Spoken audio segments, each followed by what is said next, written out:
ಸ್ನೇಹಿತರೆ ನಮಸ್ತೆ. ನಮ್ಮ YouTube channel study with Shankar YouTube ಚಾನಲ್ಗೆ ಸ್ವಾಗತ. ಸ್ನೇಹಿತರೆ, ನಿನ್ನೆಯ ಮುಂದುವರೆದ ಭಾಗ. ನಿನ್ನೆ ನಾವು ಗಾಂಧಿ ಯುಗದ ಬಗ್ಗೆ ಪ್ರಶ್ನೆ ಉತ್ತರಗಳ ರೂಪದಲ್ಲಿ ನಾವು ಡಿಸ್ಕಷನ್ ಮಾಡ್ತಾಯಿದ್ದೀವಿ ಸ್ನೇಹಿತರೆ. ಇವತ್ತು ಅದರ ಮುಂದುವರೆದ ಭಾಗವನ್ನು ಡಿಸ್ಕಷನ್ ಮಾಡೋಣ ಸ್ನೇಹಿತರೆ. 6ನೇ ಕ್ವಶನ್ ಸ್ನೇಹಿತರೆ, ನೆಹರು ವರದಿ 1928 ಮತ್ತು ಜಿನ್ನಾ ಅವರ 14 ಅಂಶಗಳು 1929 ಜಿನ್ನಾ ಅವರ 14 ಅಂಶಗಳು ಇವೆರಡರ ನಡುವಿನ ಪ್ರಮುಖ ಭಿನ್ನಾಭಿಪ್ರಾಯದ ವಿಷಯವೇನು? ಈ ಒಂದು ಪ್ರಶ್ನೆ KPSC ಗ್ರೂಪ್ C 2019 ಬಂದಿತ್ತು ಸ್ನೇಹಿತರೆ. ಇದರ ಆಪ್ಷನ್ ನೋಡೋಣ ಸ್ನೇಹಿತರೆ. ಆಪ್ಷನ್ ಎ ಡೊಮಿನಿಯನ್ ಸ್ಥಾನಮಾನ ವರ್ಸಸ್ ಸಂಪೂರ್ಣ ಸ್ವರಾಜ್ಯ. ಆಪ್ಷನ್ ಬಿ ಪ್ರತ್ಯೇಕ ನಿರ್ವಾಚಕ ಮಂಡಳಿ ಸಪ್ರೇಟ್ ಎಲೆಕ್ಟೋರೇಟ್ಸ್. ಆಪ್ಷನ್ ಸಿ ಕೇಂದ್ರದಲ್ಲಿ ಪ್ರಾದೇಶಿಕ ಪ್ರಾತಿನಿಧ್ಯ. ಆಪ್ಷನ್ ಡಿ ಉರ್ದು ಭಾಷೆಯ ಸ್ಥಾನಮಾನ. ಇದರ ಸರಿಯಾದ ಉತ್ತರ ಸ್ನೇಹಿತರೆ ಆಪ್ಷನ್ ಬಿ ಪ್ರತ್ಯೇಕ ನಿರ್ವಾಚಕ ಮಂಡಳಿ. ಪ್ರತ್ಯೇಕ ನಿರ್ವಾಚಕ ಮಂಡಳಿ ಇದರ ಆನ್ಸರ್. ಇನ್ನು ಎಕ್ಸ್ಪ್ಲನೇಷನ್ ನೋಡೋಣ ಸ್ನೇಹಿತರೆ. ನೆಹರು ವರದಿ 1928 ವರದಿಯನ್ನು ನೀಡಿತು ಸ್ನೇಹಿತರೆ. ಈ ವರದಿಯಲ್ಲಿ ಅಲ್ಪಸಂಖ್ಯಾತರಿಗೆ ರಿಸರ್ವೇಷನ್ ಕೊಟ್ಟಿದ್ದರು, ಆದರೆ ಪ್ರತ್ಯೇಕ ನಿರ್ವಾಚಕ ಮಂಡಳಿಯನ್ನು ಈ ನೆಹರು ವರದಿ ತಿರಸ್ಕರಿಸಿತ್ತು. ಆದರೆ 1929 ಜಿನ್ನಾ ಅವರ ಒಂದು 14 ಅಂಶಗಳಲ್ಲಿ ಮುಸ್ಲಿಮರಿಗೆ ಪ್ರತ್ಯೇಕ ನಿರ್ವಾಚಕ ಮಂಡಳಿಯನ್ನು ಒಳಗೊಂಡಂತೆ ಹಲವಾರು ಬೇಡಿಕೆಗಳನ್ನು ಮೊಹಮ್ಮದ್ ಅಲಿ ಜಿನ್ನಾ ಅವರ 14 ಅಂಶಗಳಲ್ಲಿ ಒತ್ತಿ ಹೇಳಿದರು. ಈ ಭಿನ್ನಾಭಿಪ್ರಾಯವು ಮುಂದೆ ಸಾಂವಿಧಾನಿಕ ಪ್ರಕ್ರಿಯೆಯನ್ನು ಸಂಕೀರ್ಣಗೊಳಿಸ್ತದೆ ಸ್ನೇಹಿತರೆ. ಯಾವ ಮಟ್ಟಕ್ಕೆ ಹೋಗುತ್ತದೆ ಅಂದರೆ ದೇಶ ವಿಭಜನೆಯಾಗುವಷ್ಟರ ಮಟ್ಟಿಗೆ ಈ ಒಂದು ವರದಿಗಳು ಹೋಗ್ತವೆ ಸ್ನೇಹಿತರೆ. ಓಕೆ, ನೆಕ್ಸ್ಟ್ ಕ್ವಶನ್ ಸ್ನೇಹಿತರೆ.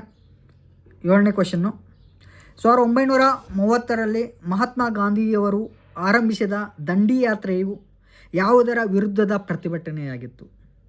ಇದು ಕ್ವಶನ್ನು SSC MTS 2018 ಬಂದಿತ್ತು. RRB NTPC 2020 ಈ ಕ್ವಶನ್ ಬಂದಿತ್ತು ಸ್ನೇಹಿತರೆ. ಆಪ್ಷನ್ಗಳನ್ನು ನೋಡೋಣ ಸ್ನೇಹಿತರೆ.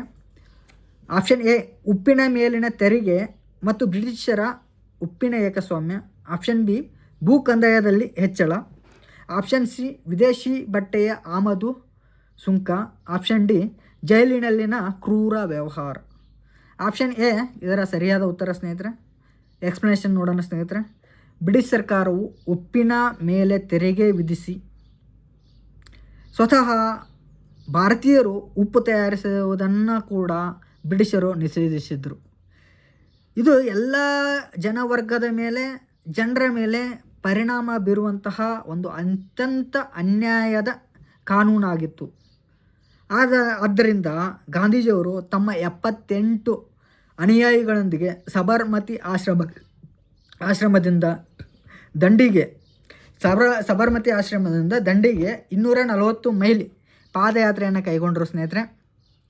ಏಪ್ರಿಲ್ 6 ಸಮುದ್ರದ ನೀರನ್ನು ಅಲ್ಲಿ ಉಪ್ಪನ್ನು ತಯಾರಿಸುವ ಮೂಲಕ ಈ ಉಪ್ಪಿನ ಕಾನೂನನ್ನು ಮುರಿದರು ಸ್ನೇಹಿತರೆ. ಇದು ಭಾಳ ಇಂಪಾರ್ಟೆಂಟ್ ಕ್ವಶನ್ ಸ್ನೇಹಿತರೆ. ದಂಡಿ ಸತ್ಯಾಗ್ರಹ ಭಾಳ ಇಂಪಾರ್ಟೆಂಟ್. ಓಕೆ, ನೆಕ್ಸ್ಟ್ ಕ್ವಶನ್ನು 8ನೇ ಕ್ವಶನ್ ನೋಡೋಣ ಸ್ನೇಹಿತರೆ. ಗಾಂಧಿ ಇರ್ವಿನ್ ಒಪ್ಪಂದದ 1931 ಗಾಂಧಿ ಇರ್ವಿನ್ ಒಪ್ಪಂದವಾಗುತ್ತದೆ. ಗಾಂಧಿ ಇರ್ವಿನ್ ಒಪ್ಪಂದದ ಪ್ರಮುಖ ಫಲಿತಾಂಶವೇನು? ಇದು UPSC 2017 ಬಂದಿತ್ತು ಕ್ವಶನು. ಆಪ್ಷನ್ಸ್ ನೋಡೋಣ. ಆಪ್ಷನ್ ಎ ಸಂಪೂರ್ಣ ಸ್ವಾತಂತ್ರ್ಯದ ತತ್ಕ್ಷಣದ ಮನ್ನಣೆ. ಆಪ್ಷನ್ ಬಿ ಎಲ್ಲ ರಾಜಕೀಯ ಕೈದಿಗಳ ಬಿಡುಗಡೆ ಮತ್ತು ಸತ್ಯಾಗ್ರಹದ ಮುಕ್ತಾಯ. ಆಪ್ಷನ್ ಸಿ ಮುಸ್ಲಿಂ ಲೀಗ್ಗೆ ಪ್ರತ್ಯೇಕ ರಾಷ್ಟ್ರದ ಮನ್ನಣೆ. ಆಪ್ಷನ್ ಡಿ ದ್ವಿತೀಯ ದುಂಡು ಮೇಜಿನ ಸಮ್ಮೇಳನದಲ್ಲಿ ಭಾಗವಹಿಸಲು ಗಾಂಧೀಜಿ ಒಪ್ಪಿದ್ದು. ಗಾಂಧಿ ಇರ್ವಿನ್ ಒಪ್ಪಂದ ಅದರ ಪ್ರಮುಖ ಫಲಿತಾಂಶ ಏನಂದರೆ ಗಾಂಧೀಜಿಯವರು ಪ್ರಥಮ ದುಂಡು ಮೇಜಿನ ಸಮ್ಮೇಳನದಲ್ಲಿ ಭಾಗವಹಿಸಿರಲಿಲ್ಲ. ಗಾಂಧೀಜಿಯವರನ್ನು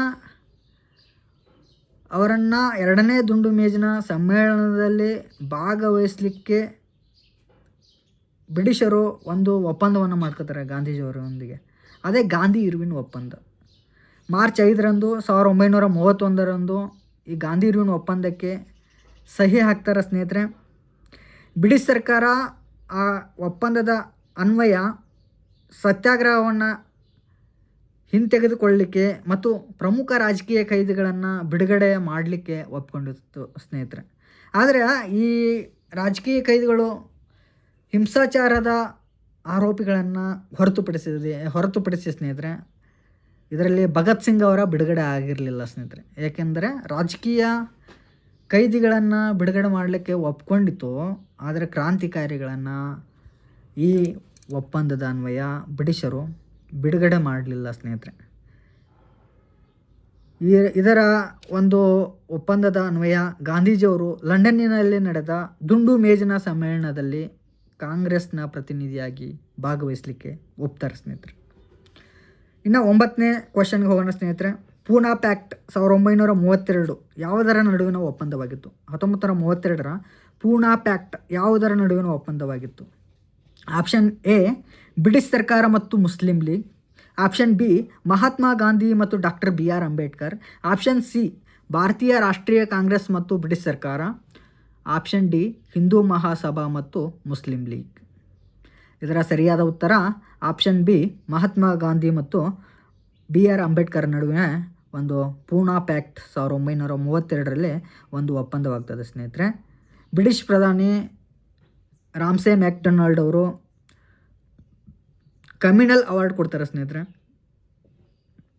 ಮತೀಯ ತೀರ್ಪನ್ನು ಕೊಟ್ಟಾಗ ದಲಿತರಿಗೆ ಪ್ರತ್ಯೇಕ ನಿರ್ವಾಚಕ ಮಂಡಳಿಯನ್ನು ಘೋಷಿಸುತ್ತಾರೆ. ಕಮ್ಯುನಲ್ ಅವಾರ್ಡ್ ಪ್ರಕಾರ ಪ್ರತ್ಯೇಕ ದಲಿತರಿಗೆ ಆದಂತಹ ಪ್ರತ್ಯೇಕ ನಿರ್ವಾಚಕ ಮಂಡಳಿ ಅಂದರೆ ಸಪ್ರೇಟ್ ಆದಂಥ ಒಂದು ಎಲೆಕ್ಷನ್ ಸಿಸ್ಟಮ್. ಇದನ್ನು ಗಾಂಧೀಜಿಯವರು ವಿರೋಧಿಸ್ತಾರೆ. ಪುಣೆಯ ಯರವಾಡ ಜೈಲಿನಲ್ಲಿ ಅಮರಣಾಂತರ ಉಪವಾಸ ಸತ್ಯಾಗ್ರಹವನ್ನು ಕೈಗೊಂಡಿರ್ತಾರೆ. ಅಂತಿಮವಾಗಿ ಸೆಪ್ಟೆಂಬರ್ 24, 1932ರಂದು ಗಾಂಧೀಜಿ ಮತ್ತು ಅಂಬೇಡ್ಕರ್ ನಡುವೆ ಪೂನಾ ಪ್ಯಾಕ್ಟ್ ಏರ್ಪಟ್ಟಿತು. ಇದರ ಪ್ರಕಾರ ಪ್ರತ್ಯೇಕ ನಿರ್ವಾಚಕ ಮಂಡಳಿಯನ್ನು ತೆಗೆದುಹಾಕ್ತಾರೆ. ದಲಿತರಿಗೆ ಪ್ರಾಂತೀಯ ವಿಧಾನಸಭೆಗಳಲ್ಲಿ ಹೆಚ್ಚಿನ ಸ್ಥಾನಗಳ ಮೀಸಲಾತಿಯನ್ನು ಕೊಡ್ತಾರೆ ಸ್ನೇಹಿತರೆ. ಓಕೆ, ನೆಕ್ಸ್ಟ್ ಕ್ವಶನ್ನು 10ನೇ ಕ್ವಶನ್ ಸ್ನೇಹಿತರೆ.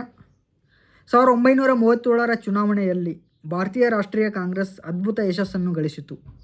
ಈ ಚುನಾವಣೆಯು ಯಾವ ಕಾಯ್ದೆಯ ಅಡಿಯಲ್ಲಿ ನಡೆಯಿತು?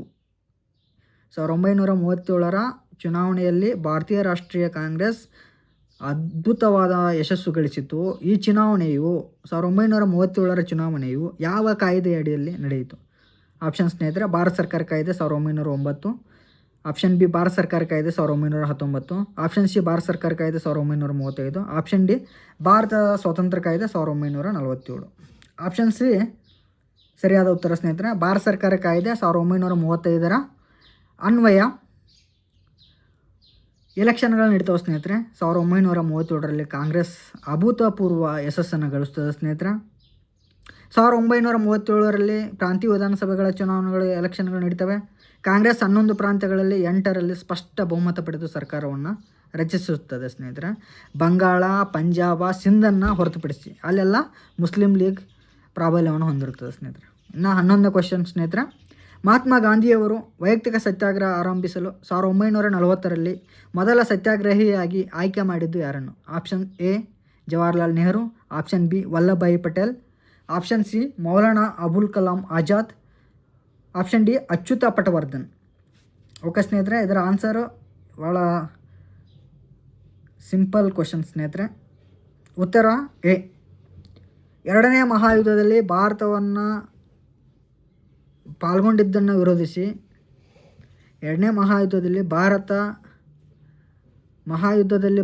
ಪಾಲ್ಗೊಂಡಿದ್ದನ್ನು ವಿರೋಧಿಸಿ ಗಾಂಧೀಜಿಯವರು ವೈಯಕ್ತಿಕ ಸತ್ಯಾಗ್ರಹವನ್ನು ಆರಂಭಿಸ್ತಾರೆ. ಈ ಸತ್ಯಾಗ್ರಹ ಯುದ್ಧ ವಿರೋಧಿ ಭಾಷಣ ಮಾಡಬೇಕಿತ್ತು. ಈ ಸತ್ಯಾಗ್ರಹಿಗಳು ಯುದ್ಧ ವಿರೋಧಿ ಭಾಷಣ ಮಾಡಬೇಕಾಗಿತ್ತು. ಇದಕ್ಕಾಗಿ ಗಾಂಧೀಜಿಯವರು ಸ್ವತಃ ಸತ್ಯಾಗ್ರಹಿ ಆಗಲಿಲ್ಲ, ಬದಲಾಗಿ ಅತ್ಯುತ್ತಮ ಸತ್ಯಾಗ್ರಹಿಯಾಗಿ ಜವಾಹರ್ಲಾಲ್ ನೆಹರೂರವರನ್ನು ಮೊದಲರಿಗಾಗಿ ಆಯ್ಕೆ ಮಾಡಿದರು. ನೆಹರು ಬಂಧನದ ನಂತರ ಬ್ರಹ್ಮದತ್, ಬಾದ್ಶಾ ಖಾನ್ ಮುಂತಾದವರು ಸತ್ಯಾಗ್ರಹ ಮುಂದುವರಿಸಿದರು ಸ್ನೇಹಿತರೆ. ಇನ್ನು ನೆಕ್ಸ್ಟ್ ಕ್ವಶನ್ನು 12ನೇ ಕ್ವಶನ್ ಹೋಗೋಣ.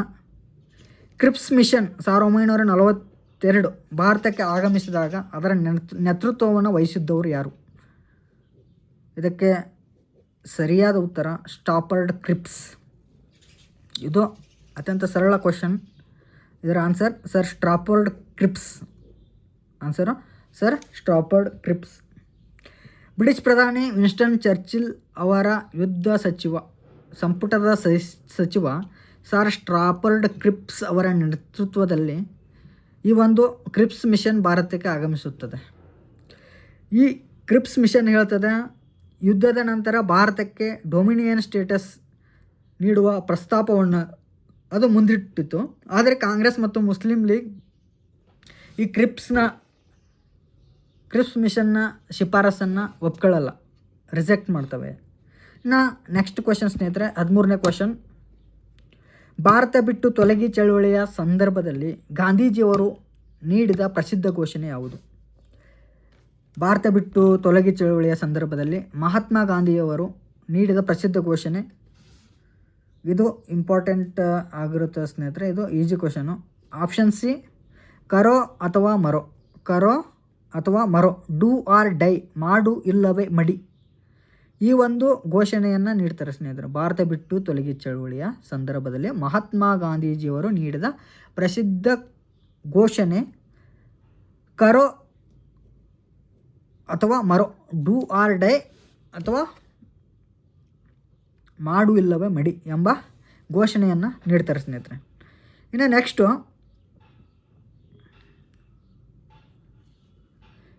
ನೋಡೋಣ ಸ್ನೇಹಿತರೆ, 1914ನೇ ಕ್ವಶನು. 1942ರ ಭಾರತ ಬಿಟ್ಟು ತೊಲಗಿ ಚಳವಳಿಯ ಸಂದರ್ಭದಲ್ಲಿ ಪರ್ಯಾಯ ಸರ್ಕಾರವನ್ನು ಸ್ಥಾಪಿಸಲಾದ ಸ್ಥಳ.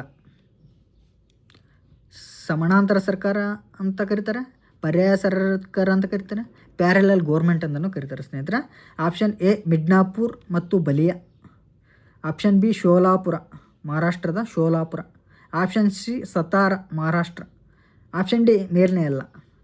ಸ್ನೇಹಿತರೆ, ಆಪ್ಷನ್ ಡಿ ಏನಿದೆಯಲ್ಲ ಮೇಲ್ನೇ ಅಲ್ಲ, ಅದು ರೈಟ್ ಆನ್ಸರ್ ಸ್ನೇಹಿತರೆ.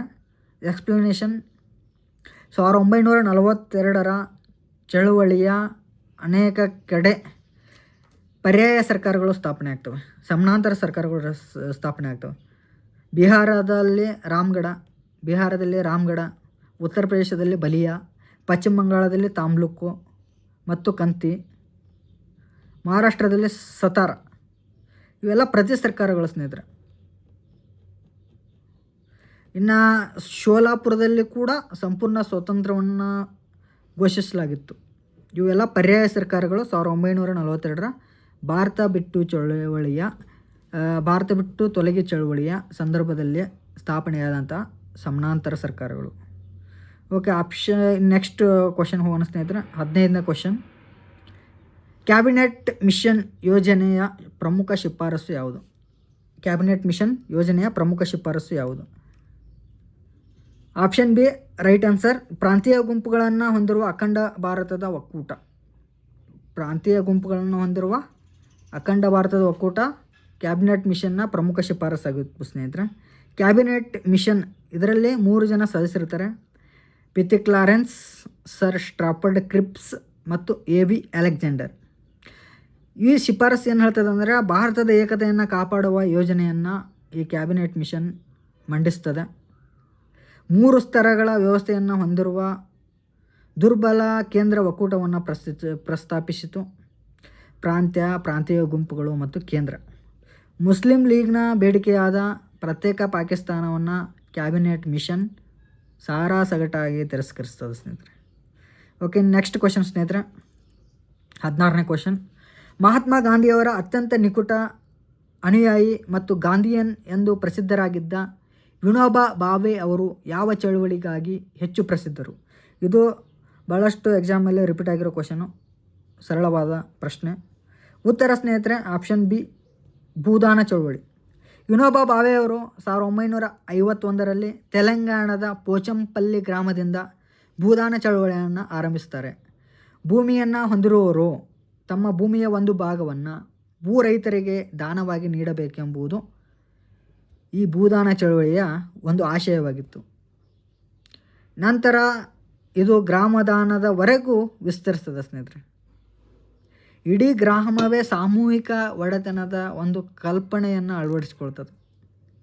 ಇದು ಭೂದಾನ ಚಳುವಳಿಯ ಒಂದು ಪ್ರಶ್ನೆ. ಭೂದಾನ ಚಳುವಳಿ ವಿನೋಬಾ ಭಾವೆ ಅವರ ಒಂದು ನೇತೃತ್ವದಲ್ಲಿ ನಡೀತದೆ ಸ್ನೇಹಿತರೆ. ಇನ್ನು 17ನೇ ಕ್ವಶನ್ ಸ್ನೇಹಿತರೆ, 1946ರಲ್ಲಿ ನೇಮಕಗೊಂಡ ಇಂಟೀರಿಯಂ ಗೋರ್ಮೆಂಟ್ ಮಧ್ಯಂತರ ಸರ್ಕಾರದ ನೇತೃತ್ವವನ್ನು ವಹಿಸಿದ್ದವರು ಯಾರು? ಇದು ರೈಟ್ ಆನ್ಸರ್, ಜವಾಹರ್ಲಾಲ್ ನೆಹರು ಅವರು ಮಧ್ಯಂತರ ಸರ್ಕಾರದ ನೇತೃತ್ವವನ್ನು ವಹಿಸ್ಕೊಂಡಿರ್ತಾರೆ. ಸೆಪ್ಟೆಂಬರ್ 2, 1946ರಲ್ಲಿ ಆಂತರಿಕ ಅಂದರೆ ಮಧ್ಯಂತರ ಸರ್ಕಾರದಲ್ಲಿ ಜವಾಹರ್ಲಾಲ್ ನೆಹರು ಅವರು ಉಪಾಧ್ಯಕ್ಷರಾಗಿದ್ದರು. ವೈಸ್ರಾಯ್ ಪ್ರಧಾನಮಂತ್ರಿಯ ಸ್ಥಾನದಲ್ಲಿದ್ದರು. ಸಂಪೂರ್ಣ ಭಾರತೀಯ ನೇತೃತ್ವದಲ್ಲಿ ರಚನೆಯಾದ ಸರ್ಕಾರ. ಇದು ಸಂಪೂರ್ಣ ಭಾರತೀಯರೇ ಇದ್ದಂಥದ್ದು. ಇದರಲ್ಲಿ ಸಚಿವರು ಕೂಡ ಸಂಪೂರ್ಣವಾಗಿ ಭಾರತೀಯರೇ ಇದ್ದರು. ಮುಸ್ಲಿಂ ಲೀಗ್ ಮೊದಲಿಗೆ ಸೇರಿದಿದ್ದರೂ ಕೂಡ ನಂತರ ನೆಕ್ಸ್ಟಿಗೆ ಅವರು ಸೇರ್ಪಡೆ ಆಗ್ತಾರೆ. ಲಿಯಾಕತ್ ಅಲಿ ಖಾನ್ ಆಗಲಿ ಇವರೆಲ್ಲ ಸೇರ್ಪಡೆ ಆಗ್ತಾರೆ. ಇಷ್ಟು ಸ್ನೇಹಿತರೆ ನಾವು ಗಾಂಧಿ ಯುಗದ ಕೆಲವಾರು ಪ್ರಶ್ನೆಗಳನ್ನು ನೋಡಿದ್ದೇವೆ ಸ್ನೇಹಿತರೆ. ಮುಂದಿನ ತರಗತಿಯಲ್ಲಿ ಇನ್ನೂ ಕೆಲವು ಪ್ರಶ್ನೆಗಳನ್ನು ಮುಂದಿನ ತರಗತಿಯಲ್ಲಿ ನೋಡೋಣ ಸ್ನೇಹಿತರೆ. ಇಂದಿನ ಈ ತರಗತಿಯನ್ನು ಇಲ್ಲಿಗೆ ಮುಕ್ತಾಯಗೊಳಿಸುತ್ತಿದ್ದೇನೆ ಸ್ನೇಹಿತರೆ. ಧನ್ಯವಾದಗಳು.